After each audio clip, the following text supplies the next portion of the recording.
So much for keeping it here on Morning at NTV. Stephen Imbide on Fefeso Chibuga, now coming to you live from Buya. I'm here at the home of Honorable Retired Major General Kahinda Otafiire. He's the Minister of Internal Affairs, but we also know him as RO 014, and he's one of the revolutionaries that brought this government to power. We are still paying tribute to the fallen gallant son of Uganda, General Elly Tumwine.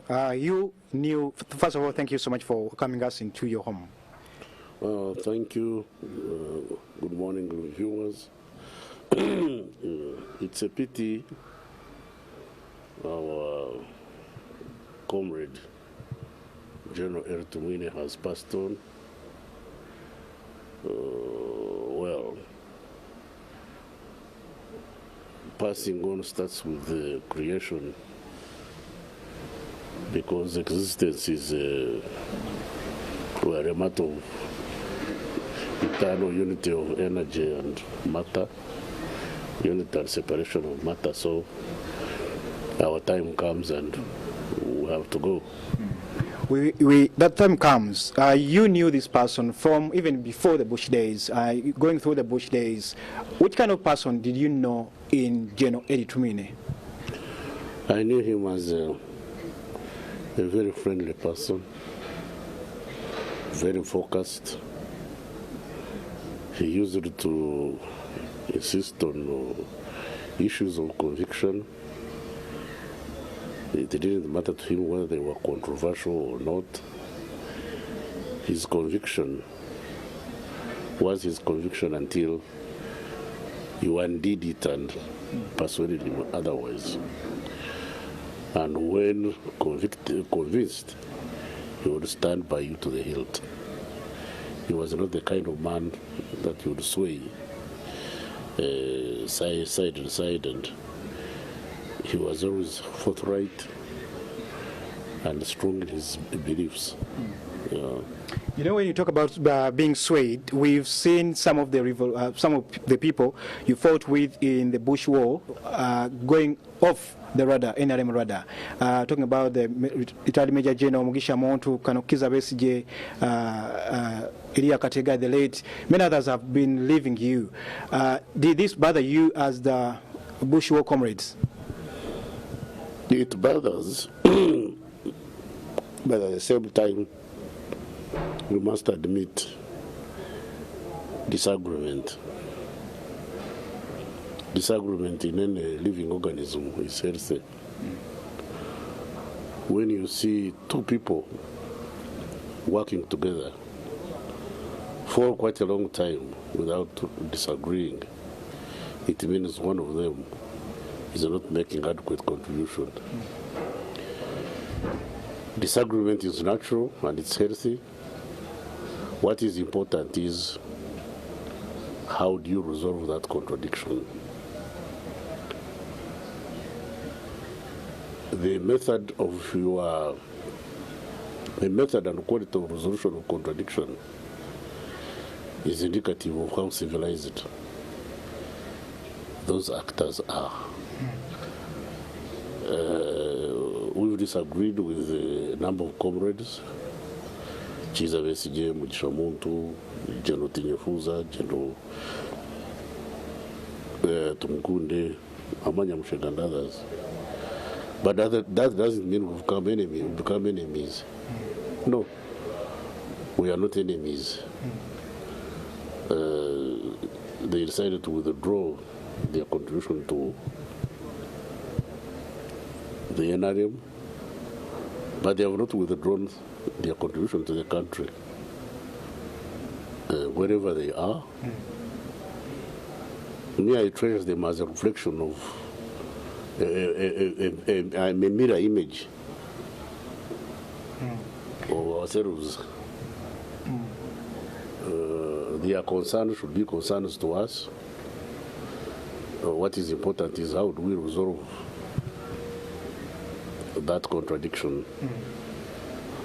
Who is right, they or us? You know, when you talk about also that, who's right, who's wrong, you know that the fallen General Tumwine, when he was being appointed as presidential advisor on security, he also noted that one of these tasks will be trying to lure President Museveni to have a peaceful transfer of power. And this is also one of the things that these people who saw it away have been talking about. I don't know whether this is something that within your circles as Bushwalk comrades is something that you're also talking about, because this is also what we wanted to see, peaceful transfer of power. It's not luring away President Museveni from power. It's understanding that our biological past will inevitably catch up with us. So ultimately we shall have to live.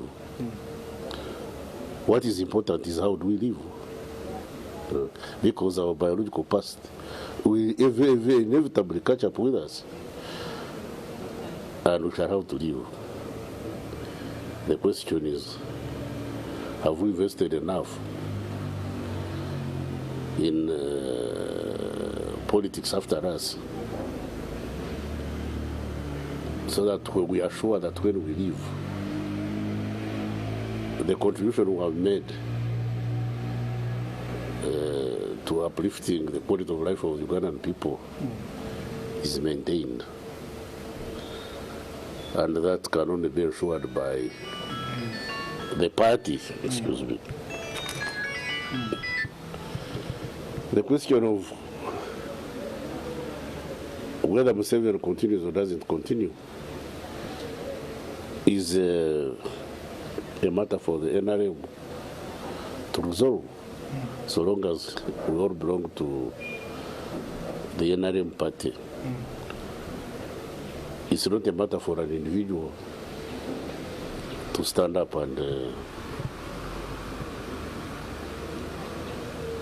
Is that environment being created within the NRM to have a free speech, a free where everyone can stand up and say this is not going right? Why do you assume? But why do you assume that there is no environment for free speech within the NRM when you don't sit within the NRM organs? Yours is speculation. The NRM has been in charge of the country for the last 36 years. And when time comes, the NRM will resolve the question of succession. It's not for an individual. When you look at from the time the general was flown to Nairobi, even up to the time of his death, yesterday, you saw many people on social media trying to create all sorts of love and hate messages. What does this signal, what does it send to the public, the crop of the public, but also you who are the revolutionaries, what does it say about the crop of the public, but also you who are in high-profile positions? First of all, the messages people send on social media are their feelings.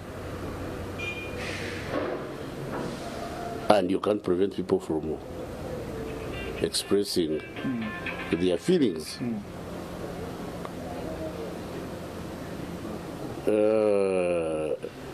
Whatever they say, whatever praise or criticism they heap on General Tumwine, I think it wouldn't be good to say yes or no unless you subject such observations to scientific evaluation.